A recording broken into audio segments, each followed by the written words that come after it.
Medical misinformation can stop someone from getting care they really need.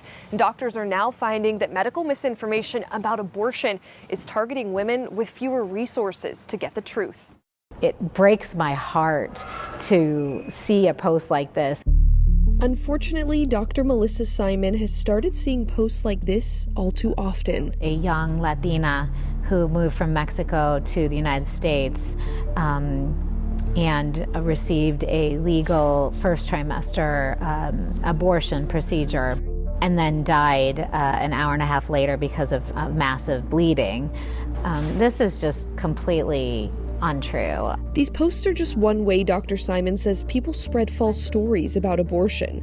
Misinformation, she says, is disproportionately targeting Latinas. There's three buckets of disinformation. One is around the repercussions or potential repercussions of seeking abortion care and immigration or migration status. The other is fear-mongering around the safety and efficacy of abortion. The third bucket is fear-mongering around religion and how one would be an outcast or sin if they sought abortion care. Dr. Simon says these false claims are even harder to fight when online posts are in Spanish. There's some editing of disinformation in English. The non-English speaking posts are actually not being edited. She says many patients have come to her with questions about medical care and access to abortion after reading misinformation online, saying some women have even delayed care because of it. I have seen many women with these stories.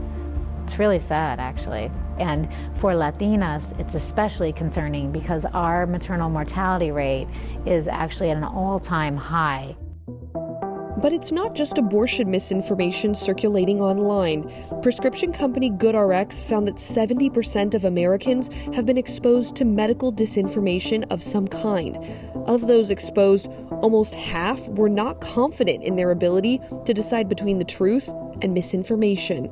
We are coming out of the COVID pandemic and people haven't been vaccinated because of things they've seen on Facebook. Disinformation, especially in health, actually can impact health and people in very negative ways. So what do we do? First, if you read something medical that gives you an emotional reaction, think twice. It could be misinformation. Second, if you see misinformation, report the post and warn friends and family. But Dr. Simon says it needs to go beyond that. She says we need our leaders to regulate misinformation in more languages than just English. It is critical to get the right facts. It's what Dr. Simon knows will save lives. For The Race, I'm Alexa Liacco.